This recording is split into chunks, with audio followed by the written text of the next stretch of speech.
नमस्कार, मी शामराव मोकाशी, अध्यक्ष राजाराम बापू पाटील रिक्षा संघटना। आणि आजचा आपला विषय आहे, हा व्हिडिओ रिक्षावाल्यांनी जरूर ऐका, पूर्ण ऐका, एकमेकाला शेअर करा।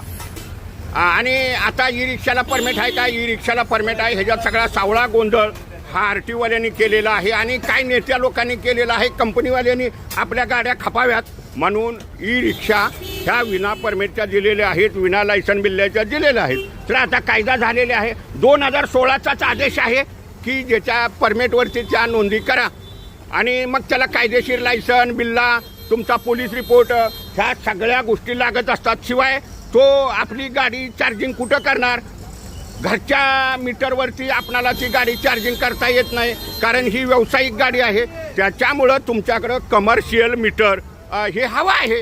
ह्या सगळ्या गोष्टी असतील तर त्याला ते ई रिक्षा ही नोंद होऊ शकतो। परवानाधारकाला एक पाळी चालवावी लागते, दुसरी पाळी तो भाड्यानं देऊ शकतो। आणि ह्या बिना परवान्याच्या ज्या गाड्या आहेत त्यांना आता कुठल्याही परिस्थितीत परवाने हे नोंद करावी लागणार आहेत। म्हणजे ह्या गाड्या आता नवीन इरादापत्राच्या आधारे नोंद होतील किंवा ज्यांच्याकडं जुनी रिप्लेसमेंट आहे त्याच्यावरती नोंद होईल। त्याच्याकडे पोलीस रिपोर्ट पाहिजे, लायसन बिल्ला पाहिजे, म्हणजे 15 वर्षाचा दाखला बी पाहिजे, त्यानं एक पाळी चालवायला बी पाहिजे। मग त्यानं कुठल्या बँकेचं लोन घेतलं तर बँकेनं त्यानं बघायचं, त्याचं त्यानं हप्ता भरायचं का नाही त्यानं ठरवायचं।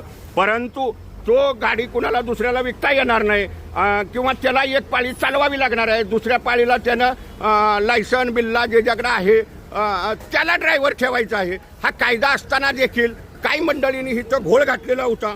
त्याच्यामुळं आता सर्वसामान्य रिक्षावाला हा मोठ्या त्रासात येणार आहे की ज्यांनी आता ह्या गाड्या घेतल्यात त्यांना 6 महिन्यात ती गाडी परवान्यावरती नोंद करावी लागेल किंवा आता ज्या गाड्या रजिस्ट्रेशन होतील त्यांच्याकडं परवाना इरादापत्र असेल, पोलीस रिपोर्ट असेल तरच ह्या गाड्या नोंद होतील।